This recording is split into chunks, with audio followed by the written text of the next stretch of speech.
¿Te interesa conocer más sobre personas profesionistas, artesanas, artistas, personas diversas? Entonces, este espacio es para ti. Estás viendo Pregúntale a...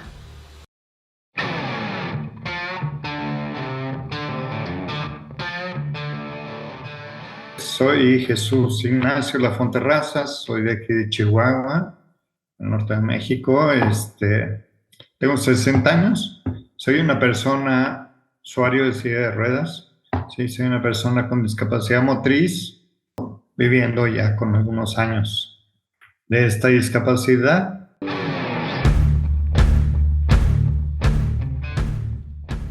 ¿Qué me pasó? Bueno, mi enfermedad se llama paraparesia espástica. Es una enfermedad que llega directamente al nervio a los miembros inferiores. Es una enfermedad hereditaria. La tenía mi papá y me la pasó. Y es una enfermedad degenerativa, progresiva. Eso significa que yo durante 20 años de mi vida estuve sin ningún problema, caminaba, andaba, subía, bajaba. Todavía subo y bajo, pero ya en silla de ruedas, sí. Y a partir del año 2000, prácticamente, en el año 2000, empecé a utilizar la silla de ruedas como punto de apoyo, sobre todo porque si seguía caminando, utilicé primero un bastón grande y luego un bastón chico. Y lo que pasó es que me lastimaba la espalda. Entonces, los médicos me dijeron, pues mejor utilice la silla de ruedas como punto de apoyo y punto de movilidad para que no se siga lastimando. Porque sí era contraproducente, ¿no? El, yo tratar de seguir caminando, pero esto me estaba lastimando y se lastimaban las piernas, se lastimaba la cintura, se lastimaba la columna vertebral. Entonces era mejor que no, pues que no me esforzara tanto, ¿no? Entonces, este, debido a cómo se me diagnosticó, inicialmente, para llegar a este resultado de paraparesia espástica, se pensó que era distrofia muscular progresiva, ¿sí? Pero se comprobó que no era el músculo. Aquí en México fui al Instituto Neurológico de la Ciudad de México y se me hizo el estudio y se pensó que era esta parálisis muscular o distrofia muscular. Pero después fui a Houston y en Houston fue donde me dieron este resultado de paraparesia espástica como una enfermedad hereditaria y es muy curioso porque en México me dijeron que no hiciera ejercicio, que no caminara porque me iba a dañar más por ser una distrofia directa, ¿sí? Una distrofia directa en la zona lumbar. Y cuando fui a Houston me dijeron al contrario, póngase a hacer ejercicio. Y entonces es una enfermedad muy rara, o sea, para dar este diagnóstico pasaron algunos años y algunos estudios, no fue tan sencillo porque es una enfermedad que es muy rara, es muy raro el síntoma y la reacción. De hecho, no hay una solución para la enfermedad, o sea, es tan extraña que no se sabe de dónde se origina, cómo se hereda, cómo se recibe.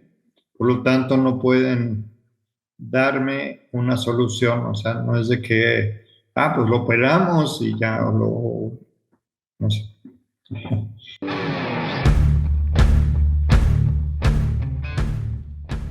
¿Cómo se le diagnosticó a mi papá? Bueno, mi padre fue muy curioso porque si mi papá cuando yo nací, mi papá ya tenía 50 años, yo soy uno de 8 hermanos.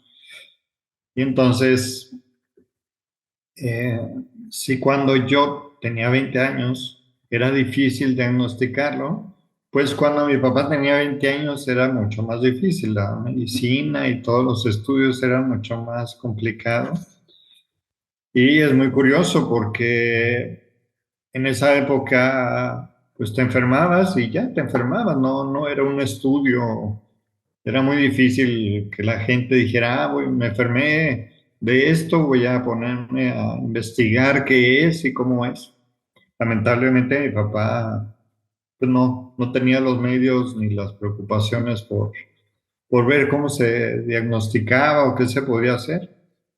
De hecho, antes de casarse, se hicieron unos estudios, mis papás, y a mi papá ya era medio torpe al caminar, pero le dijeron que no afectaba para nada a sus hijos, ¿no?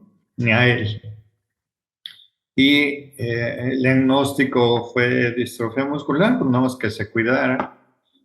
Se casó y pasaron los años y cuando mi hermano mayor cumple 20 años, empieza con problemas de caminar, a la par que mi papá empezó a declinar. Sí, esta enfermedad, una de las características es que la curva empieza a los 60 años, empieza a bajar. Y entonces pues, se quedó con mi papá en silla de ruedas y mi hermano empezó a batallar. Cabe mencionar que mi hermano y yo somos los únicos de 8 que tenemos esta discapacidad, ¿no? Entonces, sí es un diagnóstico muy difícil de detectar en la actualidad, se llama una PAP, paresia espástica progresiva. En la época de mi papá, pues era mucho más difícil poder diagnosticarlo, ¿no?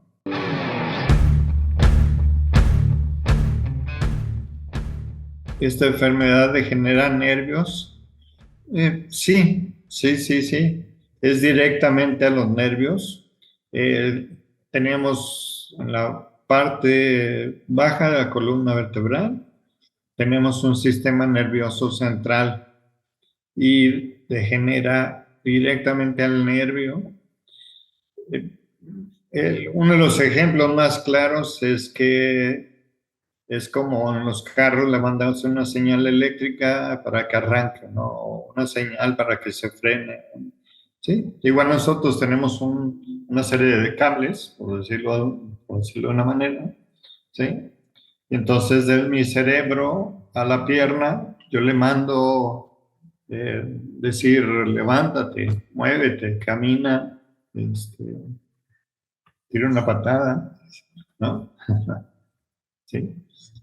Le mando a decir diferentes órdenes y el sistema nervioso central manda la orden directa, la manda a la parte en la cintura, que es donde está el sistema donde reproduce todas las emociones. Y de la cintura hacia abajo no responden, ¿no?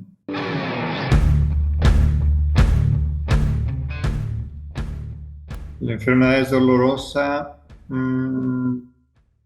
Pues no, realmente no es dolorosa. Lo que pasa es que más que dolorosa es como incómodo, o sea, porque de pronto me brincan las piernas o de pronto se ponen muy pesadas, ¿no? Entonces, es difícil, pues, enfrentarlo, no tanto por el dolor, sino por las reacciones que se tienen de las piernas, ¿no?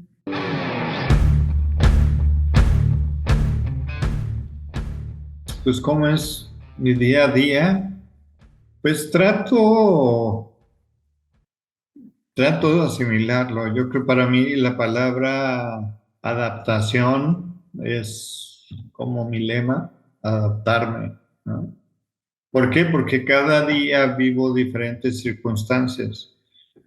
Es muy curioso porque yo puedo levantarme, más bien me acuesto tranquilamente y en la mañana levantarme, pues me acuerdo.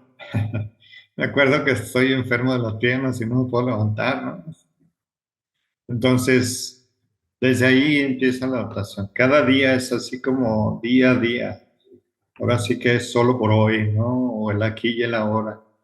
Y entonces, pues me levanto, yo soy viudo, entonces ahorita estoy viviendo solo y entonces todo lo hago por mí mismo. Entonces, pues desde bañarme, desayunar, estoy trabajando en casa, soy conferencista de turismo inclusivo y de revisión de accesibilidad. Entonces, doy conferencias, doy pláticas, preparo temas por computadora. Entonces, trabajo aquí en la casa. Eso me facilita mucho el hacerlo para no tener que estarme moviendo y tener que hacer las cosas. Entonces, pues aquí tengo mi cocina, vivo en casa propia, a la orden.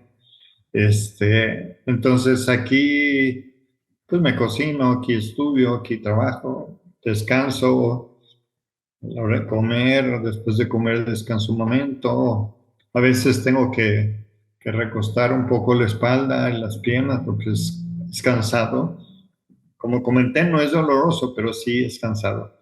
Entonces tengo que estirar un poco las piernas porque siempre las tengo al estar sentado. Imagínense estar sentado todo el día, es muy difícil, es muy cansado.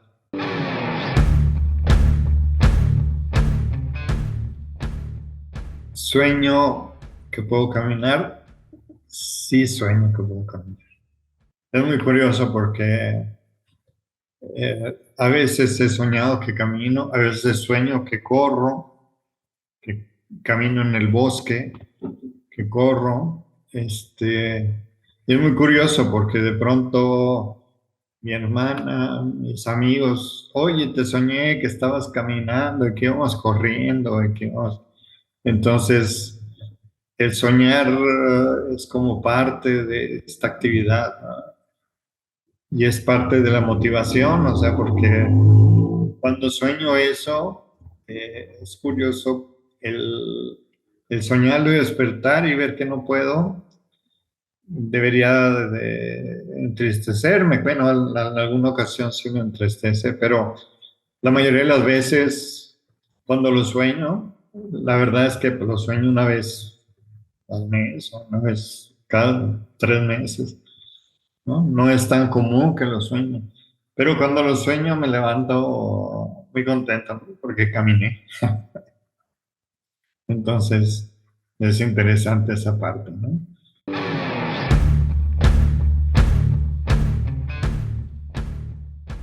¿Qué tan rápido progresa mi enfermedad? Siempre que he ido con doctores, con todos los doctores que he ido, me preguntan, ¿y cuándo empezó la enfermedad? No lo puedo precisar, o sea, a los 20 años o, o antes, a los 15 empecé a... Yo jugaba básquetbol antes, en la secundaria, y noté que me desbalanceaba o que me... ¿no? Pero no lo atribuí a la enfermedad. Entonces, eh, ¿qué tan rápido progresa la enfermedad? Es difícil detectar eh, la rapidez, o sea, según, ahora sí que por mi experiencia propia, siento que cada 10 años hay un declive muy grande, ¿no? O sea, ¿cómo explicarlo? Pues al ser progresivo no se puede decir en un año pasa esto, en 2 años, pues, porque ya estoy en silla de ruedas, pero antes, por ejemplo, me paraba a caminar un poco con muletas, con la muleta canadiense, ¿sí? Y cada vez es menos, cada vez batallo más, cada vez me tiemblan más las piernas al pararme, ¿no? Debería ser más ejercicio y ver si puedo, pero es muy difícil poder decir. qué tan rápido progresa la enfermedad.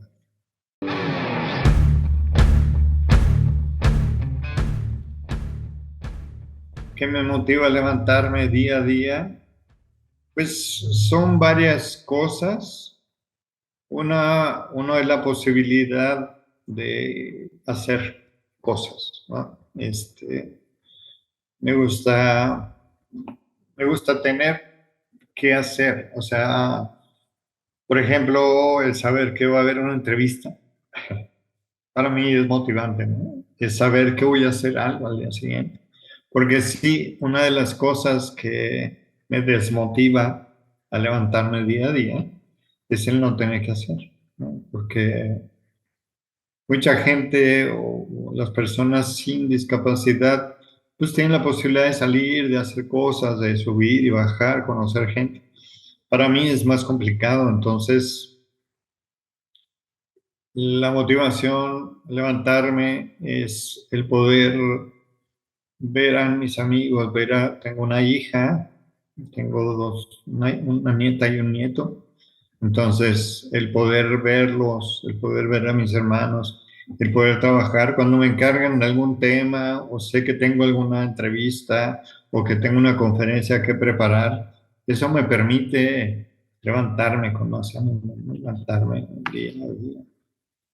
Y es un poco, por ejemplo, la vanidad de que, pues de que mi casa esté limpia, que yo esté bien presentado. Eso también me motiva a hacer cosas, ¿no? A levantarme, a seguir adelante. Y entonces, pues poco a poco voy haciendo las cosas. Como lo comenté, es un día a la vez, es así.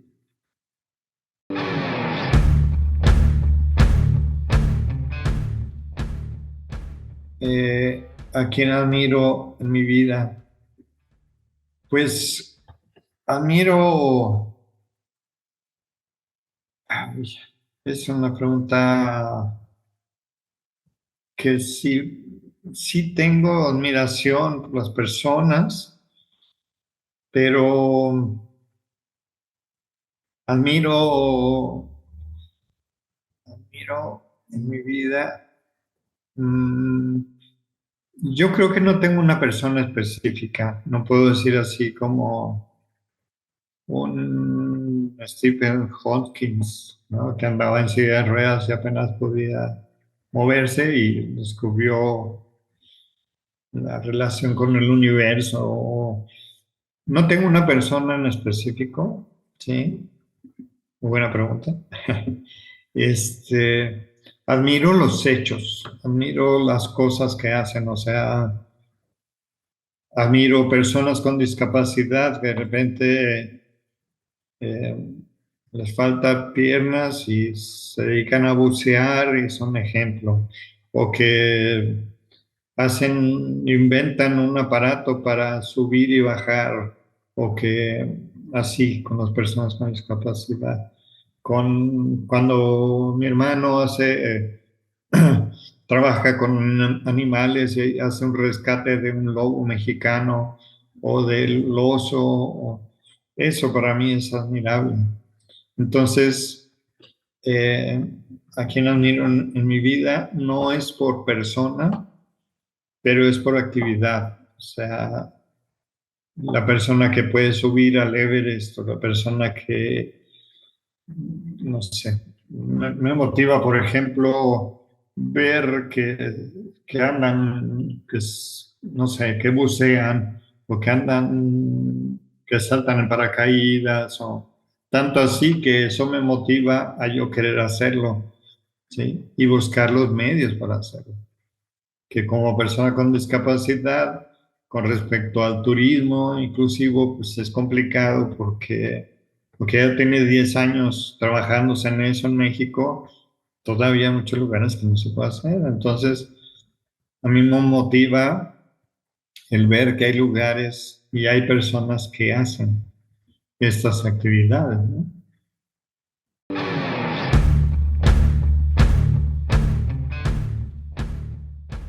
¿Qué me molesta que la gente haga cuando me conoce?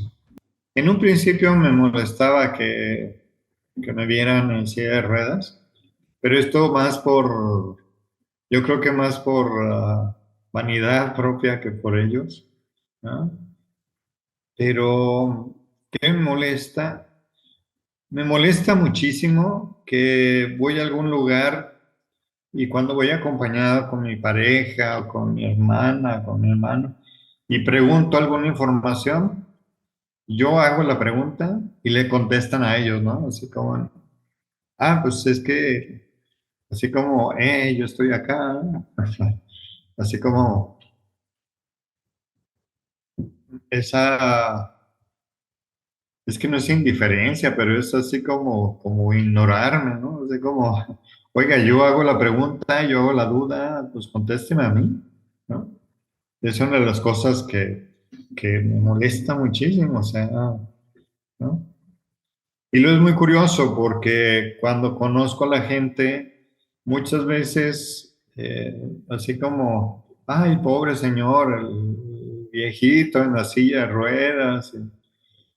Y cuando se dan cuenta, por ejemplo, me pasa mucho con las conferencias, cuando empiezo así como, ay, pobrecito, y que no sé cuánto, ¿no?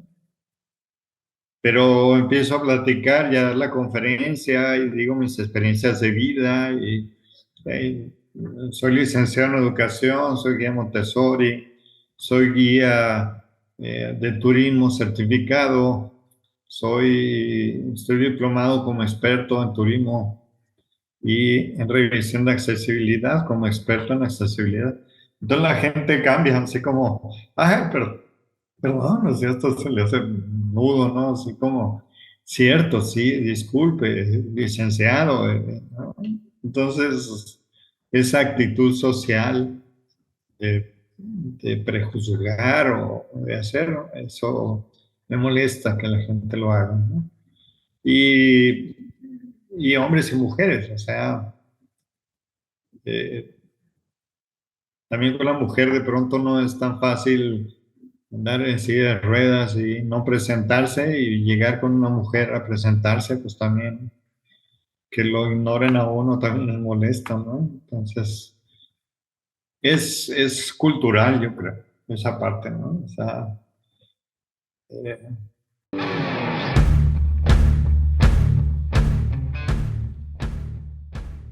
¿cómo me gusta que me traten? Pues me gusta, me gusta que me digan Jesús cuando... Es bien curioso porque cuando veo a mis estudiantes o a mis alumnos son, hoy licenciado, ¿cómo está? Cuando veo a mis hermanos, Jesús o Tato, me dicen Tato, entonces, eh, ¿no? O licenciado, o ¿cómo está? ¿Cómo le va? Es así como... Y entonces, depende de con quién estoy y cómo me tratan. Pero la verdad es que yo prefiero que me traten normal. Sí, soy Jesús. Sí, entonces soy Jesús Ignacio, 60 años, licenciado, pero de vocación catedrático. ¿Sí? Entonces, yo me gusta que me traten igual que cualquiera, ¿no? Uno de los elogios más grandes que me han dicho es que por una parte, después de un tiempo de estar hablando conmigo, se les olvida que yo soy una persona usuario de silla de ruedas. Entonces, así como, ay, se me olvida, ¿no? O me pasó, por ejemplo, varias veces con mi esposa, con mi pareja, de que nos bajamos del coche. Yo manejo con las manos, tengo un adaptador para manejar. Y de repente llegamos a algún lugar y se bajaba y se iba, y así como, ay, se me olvidó pasarte la silla de ruedas, ¿no? O sea, se acostumbra la mente a tratarme como cualquier persona, ¿no? Entonces, eh, yo no creo ser mejor o peor que cualquier otra persona y no me comparo con ninguno. Simplemente yo soy y tengo cosas positivas, tengo muchas capacidades, más que discapacidad. La discapacidad de las piernas pues, es algo que me limita, pero no creo que me defina, ¿no? Entonces, me gusta que me traten bien, igual que cualquiera, ¿no?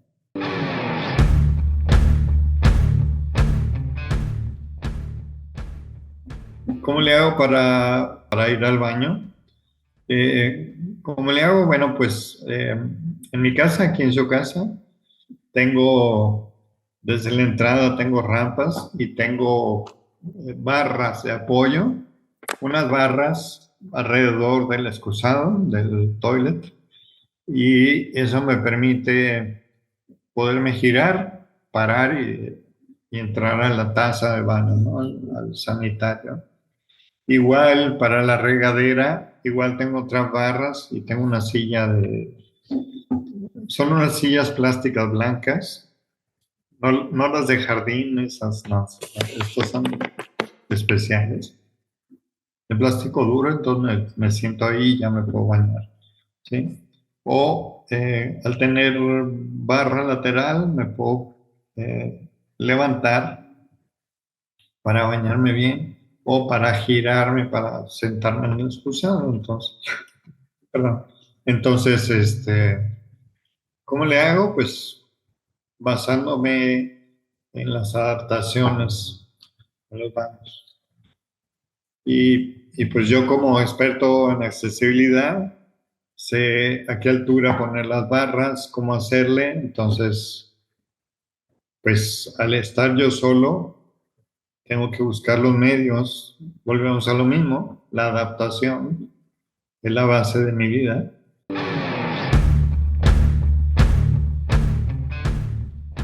¿Qué pasa si tengo diarrea? ¿Si alcanzas a llegar? Sí, sí alcanzo a llegar, pero pues lamentablemente me ha pasado, y como cualquier persona, personas sin discapacidad, persona con discapacidad, que a veces no llegamos. Entonces, ¿qué pasa? Pues cuando alcanzo a llegar, perfecto, ¿no? A lo mejor mancho un poquito ahí el pantalón o algo así. Sí, y lo que me pasa es que cuando yo tengo diarrea, como me tengo que levantar, girar y luego sentarme, ese esfuerzo de moverse provoca más diarrea. Entonces, ¿qué pasa? Pues que hago un batidillo ahí medio espectacular, pero esto no tiene que ver con la discapacidad, es problemas estomacales que nos pasa a todos, personas con discapacidad, personas sin discapacidad. Y pues a veces llego, a veces no. ¿Y qué hago? Pues cuando llego doy gracias y cuando no llego, pues ni modo, ¿no? O sea, ahí mismo en el baño, pues me tengo que vestir, tengo que bañarme, tengo que limpiar, tengo que... Es todo lo que se tiene que hacer cuando suceden estos percances.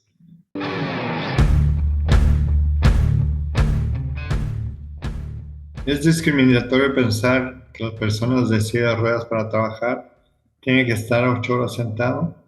No, no creo que sea discriminatorio el pensar que tenemos que estar 8 horas sentados, porque nos pasamos todo el día sentados. La discriminación, ¿cómo lo explicaré? Para trabajar es muy complicado. Muchas empresas no dan el servicio, digo, no nos ofrecen o no nos permiten trabajar porque piensan que como vamos a estar sentados no vamos a poder hacer ese trabajo. Pero pues es una mentira, ¿no? Obviamente, al contrario, porque nosotros podemos estar las 8 horas seguidas sentados sin tener que ir a ningún lado. ¿Por qué? Porque ya estamos ahí. La mayoría de las personas sin discapacidad que no son usuarios de ruedas, pues trabajan en una oficina, en la computadora, y después de un rato se tienen que parar, hay que caminar tantito, y así como después de 2 horas ya no aguantan, ¿no? Y para nosotros es algo muy normal todo eso. De hecho, es como una de las ventajas de ser usuarios de silla que podemos trabajar directamente, ¿no? Pero no es el único trabajo que podemos hacer, puede estar sentados o frente a un escritorio. La discriminación es esa, que muchos trabajos dicen, no, pues es que en el trabajo tiene que estar moviendo maquinaria y no puede. O que tiene que hacer una disertación y no puede, ok. Pero pues no nos dan la oportunidad, no nos dan la oportunidad de demostrar que sí podemos. Y ahí es donde la discriminación. No tiene que ver que nos digan, tiene que estar sentado aquí 8 horas sin moverse, ¿no? Para nosotros, pues, no hay ningún problema, es realmente fácil hacer eso. La discriminación es que únicamente nos quieran tener ahí, ¿no? Ahí es donde sí es discriminatorio.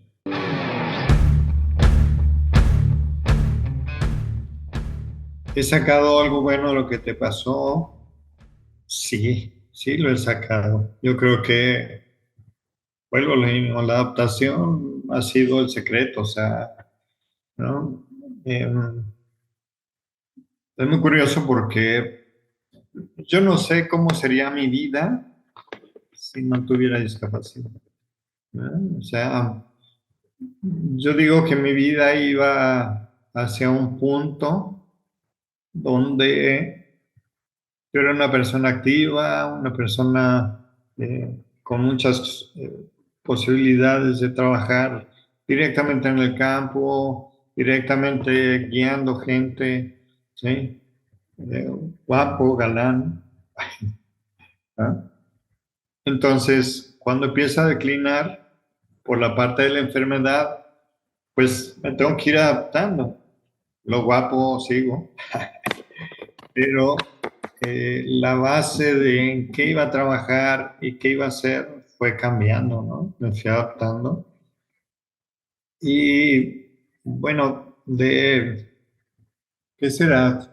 No sé, 6 años para acá, descubrí el turismo inclusivo, descubrí el trabajo para personas con discapacidad como punto de referencia. Y sobre todo porque les digo, yo he viajado bastante, o sea, estudié en Italia, estudié en Santiago de Chile, he trabajado en Puebla, en La Paz, en México, en Querétaro, obviamente aquí en Chihuahua. Entonces, dentro de la parte que se maneja es el análisis de la accesibilidad.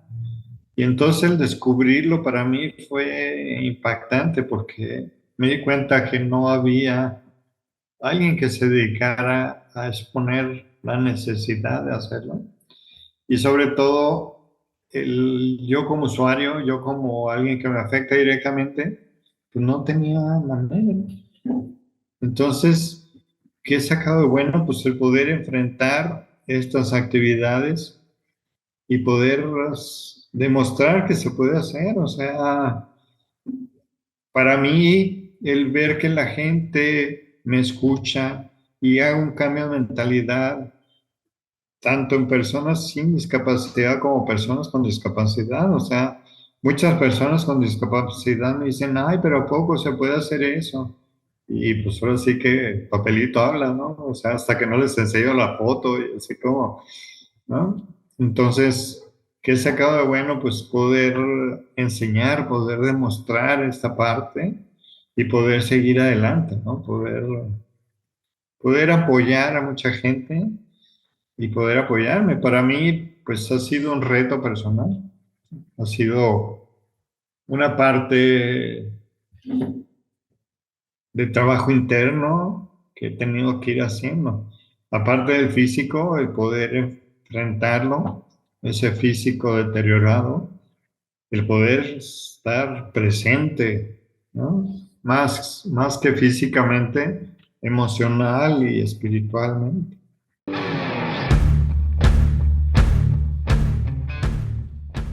¿Qué actividades de turismo he realizado que me llegan al corazón? Híjole, muchísimas. Tengo la fortuna de ser muy vago, que soy muy travieso y no me espero que me inviten, yo hago las cosas, ¿no? Pero hay actividades muy importantes, por ejemplo, miren, he saltado en paracaídas, he nadado con el tiburón ballena, he, he subido lugares donde no se supone que no se puede subir, he andado a kayak. En San Luis tienen unas bicicletas que se mueven con las manos, entonces he podido andar en bicicleta. O sea, eh, ¿qué actividades me han llegado al corazón? Pues todas estas, o sea, toda esa posibilidad de agarrar mi camioneta y irme a la sierra y poder dormir a mitad del bosque, ¿no?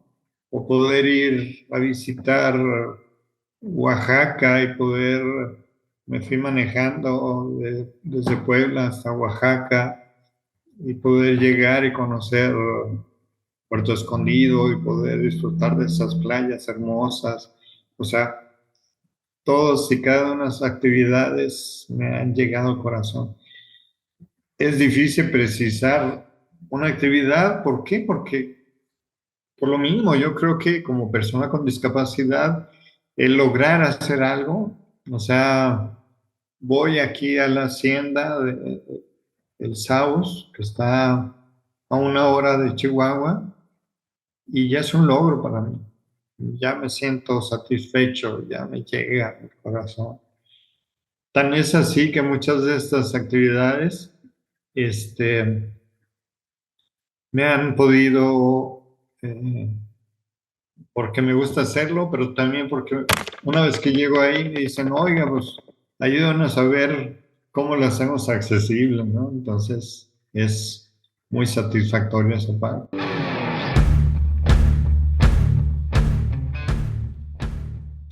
¿Cómo elijo el destino donde quiera viajar?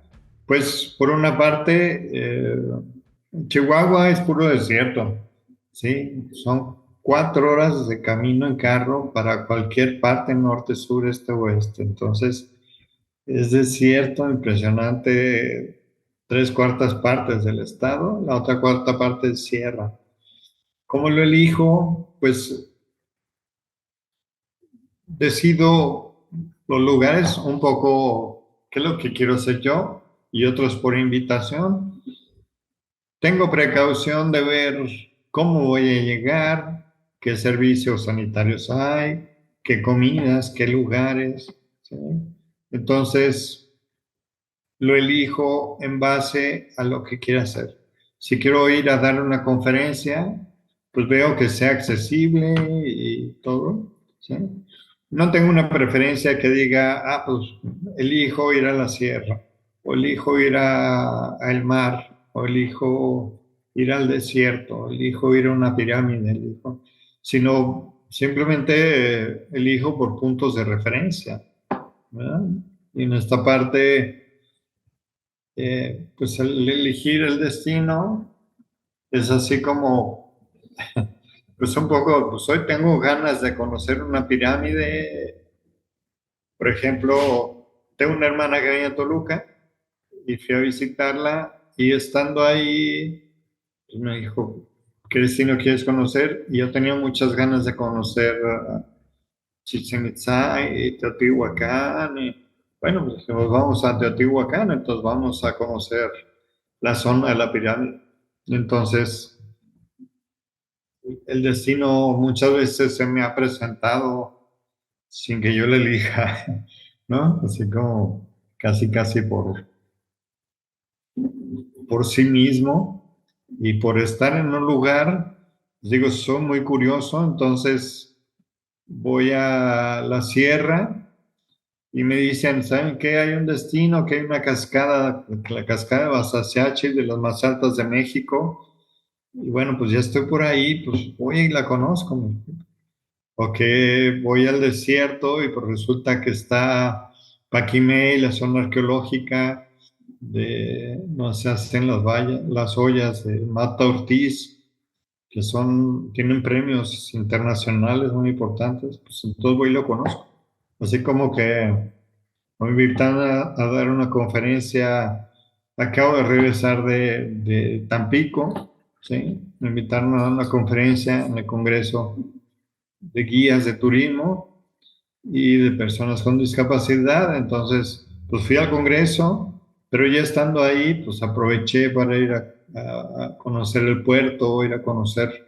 Siempre pregunto qué lugares son accesibles y eso me permite ir a los lugares y conocerlos, ¿no? También muchas veces digo, ¿cuál es el lugar más importante? Y voy y veo que no están accesibles. Antes me daba un poco de vergüenza y todo, pero no, ya ahorita con toda naturalidad llego y les digo, aquí les falta una rampa, aquí les falta una puerta ancha, les falta un baño. O sea, hago la recomendación directamente. Debería empezar a cobrar, pero lo hago con mucho gusto.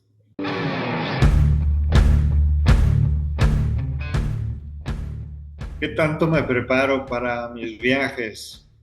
Pues me preparo bastante, ¿no? Preparo bastante. Sí trato, por ejemplo, de hacer más movimientos físicos, o sea, andar un poco más en la silla de ruedas. Decimos salir a rodar, ¿no? O sea, en vez de salir a caminar, rodamos con la silla. Entonces trato de prepararme. Me preparo mucho de saber a dónde voy. Eso sí es importantísimo. O sea, aunque me inviten a una conferencia en un hotel en Oaxaca o en San Luis o en Saltillo, Morelia, Zacatecas, en cada lugar que me han invitado. Aunque vaya directamente al hotel y a dar la conferencia, siempre pido información. Me preparo para saber qué tipo de clima, para saber qué tipo de relieves, qué tan accesible es, porque me han invitado a lugares donde realmente no es accesible. Entonces, me preparo yo y preparo a la gente, así como, oigan, voy a llegar y soy usuario de silla de ruedas, entonces más vale que me ayuden y que veamos cómo le podemos hacer para hacer un viaje interesante, ¿no? Entonces me preparo tiempo antes. Difícilmente agarro y me voy nada más así, ¿no? Veo todos los detalles, o sea, cómo llegar, dónde dormir, dónde comer, todo lo que se conoce como la cadena de valor turístico, que es eso, ¿no? Es la información, es el transporte, la comida, es el hotel, es los lugares de interés, o sea, toda esa cadena la estudio.